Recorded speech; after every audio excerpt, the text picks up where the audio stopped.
Dear Jenny, I would first like to say, Valentine's Day was yesterday, and I couldn't help but think of you. I love when your bright, twinkling green eyes sparkle when you smile.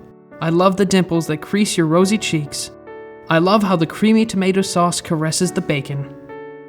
Wait, nope. I love your curly brown hair. Yeah, that's better. We sure know how to preheat things up to 400 degrees Fahrenheit. That's weird, I'm not gonna say that. We know how to make each other happy. Even though we have to add half and half to our sauce, you still have my whole heart. I can't stop thinking about our cook time of 20 minutes. Nope, no, not gonna say that.